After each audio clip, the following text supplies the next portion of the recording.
And police in Italy are investigating possible arson after a fire destroyed more than a dozen Tesla vehicles. Elon Musk is calling the incident at a Rome dealership terrorism. This comes as Tesla has been the target of recent protests around the world. Imagine an elderly man in Ohio. He is 74 years old, has chronic heart failure, and every morning he starts by carefully separating 3 pills in his kitchen. One is made in Canada, the second is from Australia, and the third is assembled in the US but with ingredients from India. This is his lifeline, his chance to live another day. He currently pays about $20 a month for everything, but if the new order goes into effect, that amount could triple, or the drugs could disappear from the shelves altogether. This is not a dystopian plot. It is a reality that could be set in motion by a single political tweet. There's been a lot of on and off, some inconsistency. There's no inconsistency. I'm not like a block that just, I won't delay. It's called flexibility. It's not called inconsistency. It's called flexibility. US President Donald Trump has announced plans to impose a 200% tariff on all pharmaceuticals imported from abroad, at risk of pharmaceutical supply chains worth tens of billions of dollars, and more frighteningly, the health of millions of people around the world, including Americans themselves. I think you're going to remember today, it's going to be a free nation that we're dealing with. We're going to have a very free and beautiful nation. It's going to be Liberation Day in America, and it's going to be a day that hopefully you're going to look back in years to come and you're going to say, you know, he was right. This has turned out to be one of the most important days in the history of our country. This story is not about trade. It is a story about how economic levers have become a threat to human life, about how allies have begun to act differently. Some have openly challenged the US, while others have preferred to remain silent but are preparing reserves and protecting their healthcare systems behind the scenes. We begin with the president's trade war escalating tonight. This evening, the retaliation against the United States, Canada, and the European Union responding quickly, just hours after President Trump's 25% tariff on all steel and aluminum coming into the United States. Canada, the largest supplier of steel to the U.S., slapping new tariffs on $20 billion worth of U.S. goods that are sold in Canada. And the 27 countries of the European Union imposing retaliatory tariffs on up to $28 billion worth of U.S. goods sold in Europe. Australia has stated bluntly, we will not trade the rights of our citizens for external pressure, and has refused to cancel its public drug subsidy program. Canada has not made a fuss. Instead, doctors, officials, and lobbyists are quietly preparing for the worst-case scenario, compiling lists of drugs, increasing stocks, and discussing possible exemptions with the US, while the Prime Minister gives speeches about internal strength without mentioning trade pressure. Japan and South Korea, allies of the US, suddenly found themselves at the negotiating table, where loyalty is being questioned and every decision could trigger a sharp domestic response. Their reaction? Cautious silence, an attempt to save face without losing national sovereignty.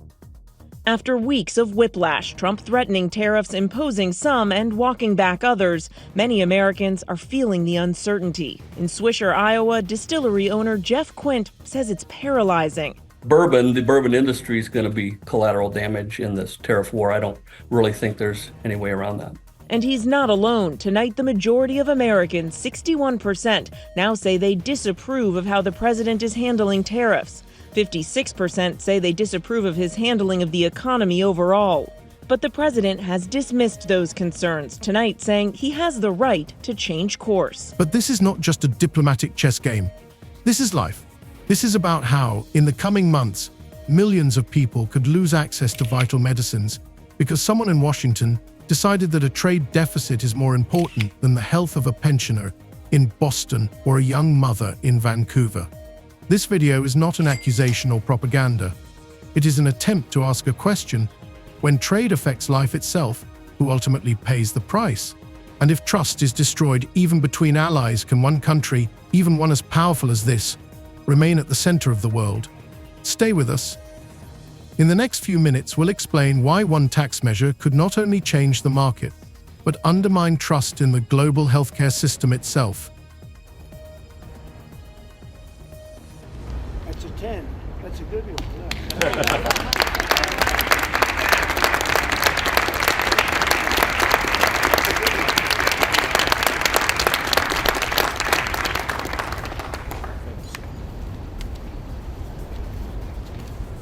When Donald Trump announced in early July that he might impose a 200% tariff on imported pharmaceuticals, many saw it as another populist gesture, something loud for the headlines, but with no real consequences. However, in just a few days, this news turned into a global alarm bell. At first glance, it is just an economic measure. The US allegedly wants to protect its own drug production, reduce its dependence on China and India, and even out the trade balance with allies who have unfair conditions. But if you dig a little deeper, it becomes clear that this is not just a question of exports or imports. It is interference in the healthcare system, in the lives of millions of people, and most dangerously, it is a step that could break trust between the US and its closest allies, such as Canada and Australia.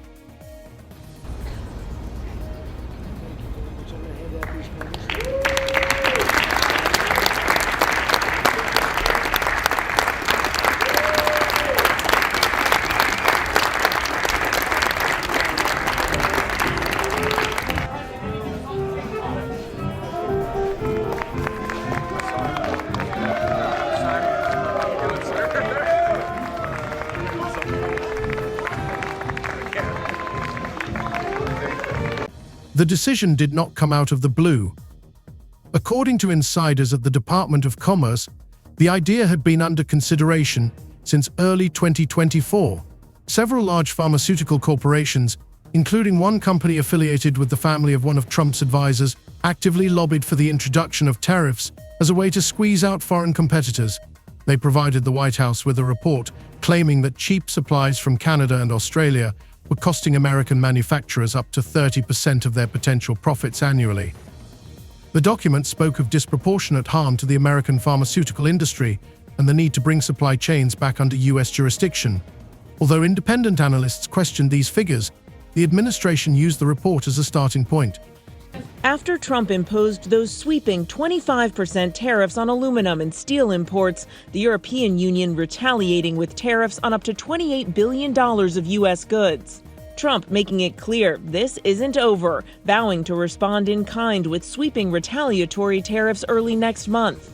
Just one tweet from the president, and reality changed. Starting August 1st, all pharmaceuticals manufactured outside the United States will be subject to a 200% tariff unless fair conditions are achieved, Trump wrote. This post caused panic not only on the stock markets, but also among US citizens themselves. The phone lines of the largest pharmacy chains were overwhelmed. Patients called to ask if their medications would disappear. Some of them, such as Australian-made insulin, have no equivalent in the US or cost 4 to 5 times more. One of the largest pharmacy chains in Texas reported record sales within 72 hours of the tweet, with people stocking up as if before a hurricane. Ready? The higher the tariff, the more likely it is that the company will come into the United States and build a factory in the United States so it doesn't have to pay the tariff. That will take many, as you know, that will take many years. In fact, I'll tell you, there's another theory is that the tariff, you make it so high, so horrible, so obnoxious that they'll come right away. When I do the 10%, 10% is really, first of all, 10% when you collect it is hundreds of billions of dollars. The numbers that you're talking, all reducing our deficit. But really, so there's two ways of looking at a tariff. You can do it as a money-making instrument, or you can do it as something to get the companies. Now, if you want the companies to come in. In Canada and Australia, the panic looked different. There, on the contrary, there was a growing awareness of political pressure in which human health was merely a lever. Australia was the first country to openly challenge Trump's decision. Health Minister Catherine Hale announced, "We will not cancel or review the PBS program. Under no circumstances, Australians will continue to have access to affordable, quality medicines no matter what Washington thinks." This statement was made against the backdrop of a conference attended by representatives of the G20 and became a symbol of sorts. One country decided not to just wait silently, but to make a principled choice. US President Donald Trump has announced a 25% tariff on all car and light truck imports into the country. It's due to come into effect on April 2nd. Economists and world leaders are warning that it will be a tax on consumers and have a chilling effect on the global economy. But to Americans, Trump paints a rosy picture, predicting that the levies will spur growth. The PBS, Pharmaceutical Benefits Scheme, which has existed in Australia since 1948, provides government compensation for the cost of medicines and keeps prices tens of times lower than in the US. For example, a drug for treating multiple sclerosis that costs $1,200 per course in New York costs $42 in Sydney. It was this example, cited by the Australian media, that went viral. Why do Americans pay more for healthcare than anyone else but live shorter lives? Asked the Australian newspaper The Age. Within a week of the announcement of the tariffs, more than 300,000 Australians signed a petition demanding that the government not give in to American pressure.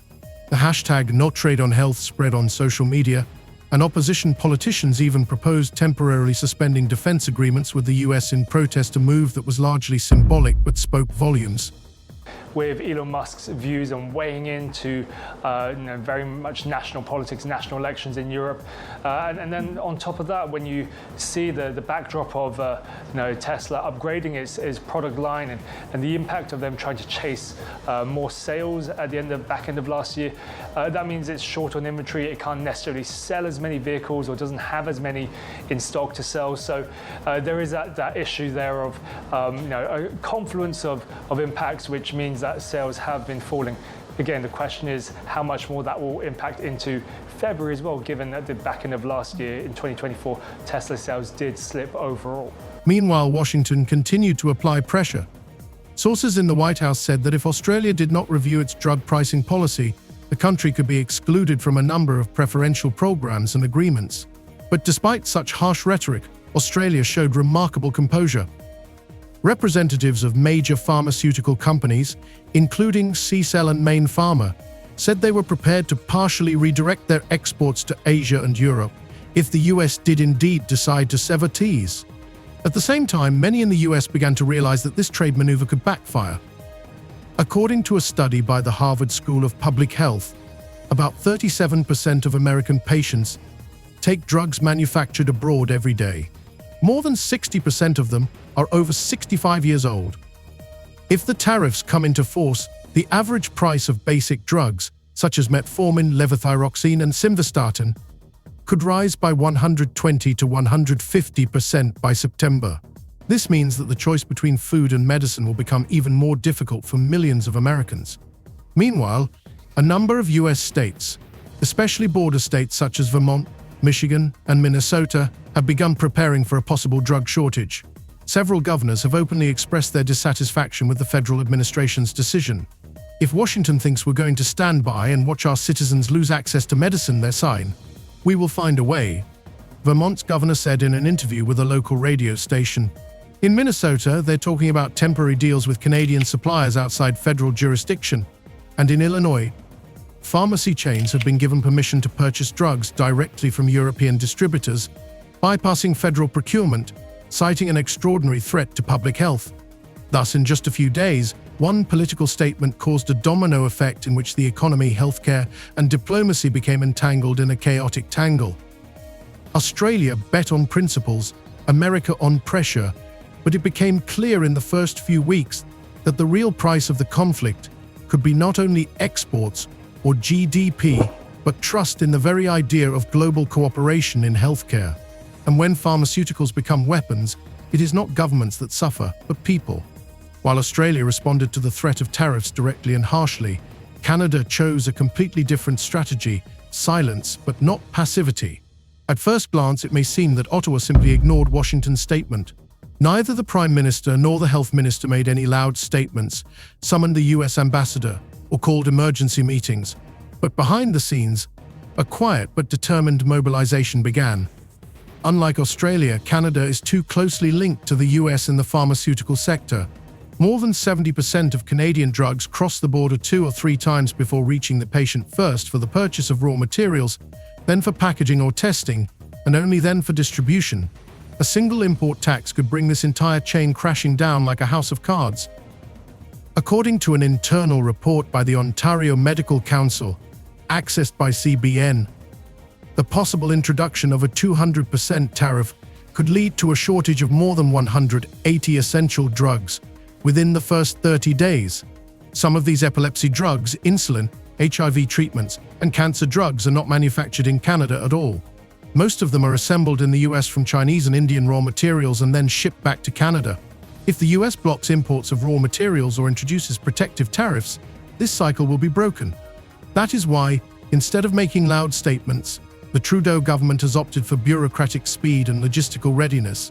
Within the first week after Trump's announcement, the Canadian Ministry of Health began compiling a database of drugs that are at risk. This data was shared with private pharmacy chains, hospitals, military bases, and manufacturing companies. A secret protocol called the Pharmaceutical Shield was activated on July 9th. It included accelerated licensing of drugs, the possibility of temporary imports of uncertified European analogues, and government subsidies for the creation of medicine reserves, especially in border provinces. At the same time, Canadian lobbyists in Washington began to work on another front. Instead of open pressure, they relied on the humanitarian argument. A committee of 12 medical and scientific organizations prepared a report detailing how sanctions on medicines would affect not the economy, but patients on both sides of the border. Particular emphasis was placed on elderly Americans who travel to Canada every day for more affordable medicines. The document contained dozens of real-life stories: a patient from Buffalo who crosses the border once a month for a cheap inhaler, a family from Michigan who buys medication for their child with a rare immune disorder at a pharmacy in Montreal. All of these stories were forwarded to Congress, and some were even read aloud at a closed meeting of the Senate Committee on Commerce. Meanwhile, on the other side of the Pacific, in Japan and South Korea, the reaction took a much more complicated path. These two countries are not only close economic partners of the US, but also strategic allies on security issues. Any sharp diplomatic response could have triggered a chain reaction in the military sphere. But silence was not an option either. When Japanese corporations received official notification of possible 25% tariffs on exports, the stock market reacted instantly. Shares in Toyota, Honda, and Takeda Pharmaceutical lost 11 to 17% of their value in a single day. Analysts at the Tokyo Stock Exchange openly stated in private briefings, "There has not been such a blow to confidence in US policy, even during the sanctions against China." Surveys conducted by NEC showed that 68% of Japanese people consider US policy unfair to allies, while 24% of respondents said it was a blow to national pride. In a country where respect and hierarchy play a huge role, such rhetoric is not just a statistic. It is a reflex to humiliation. South Korea finds itself in an even more delicate situation. According to unofficial information from Reuters, the administration of President Yoon Suk-yeol received a letter from Washington with a clear warning: if it refuses to revise trade terms today, sanctions may be imposed not only on pharmaceuticals but also on microelectronics. For Seoul, this is a red line. Samsung, SK Hynix, and LG are closely linked to the US market, and any cooling of relations could cost the country billions. But a quick concession is also dangerous. The public, already tired of political compromises with the US, could explode. Therefore, the Korean strategy has become a delicate game on the brink of a pause. Don't react too sharply, but don't agree either. Official statements were neutral and diplomatic, but behind closed doors, active work began. South Korean manufacturers began a massive reorientation of their logistics chains to China, India, and even Vietnam. Moreover, according to the Yonhap news agency, the possibility of creating a state fund to support industries affected by US tariffs is being discussed. Japan has gone its own way. The Ministry of Foreign Trade and Industry has announced the launch of the Pharmaceutical Independence 2030 program, which aims to achieve 60% self-sufficiency in drug production within 5 years. This decision was welcomed even by opposition parties, who emphasized that the country would no longer be hostage to foreign decisions. But behind all this geopolitical maneuvering lies a simple question: when allies start acting alone, do they remain allies? Neither Japan nor South Korea has severed ties with the US or made any sudden moves. But it is precisely their cautious, even painfully measured response that is the best proof that trust has become shaky. And if an ally whose army is stationed on your territory suddenly puts you on an equal footing with your ESO competitors, it means that something in the system has changed. In essence, Trump offered Asian allies a deal, Either you make concessions and lose face, or you save face but risk being squeezed economically. And both sides, trying to buy time, began to build a new architecture of independence. While the White House insists on the right to protect American manufacturers, other countries are quietly rethinking their place in this system. And although they are not yet slamming the door, the sound of a chair being slowly pushed back is getting louder. When an economic war involves oil or steel, it is a blow to the market. When it involves medicines, it is a blow to people.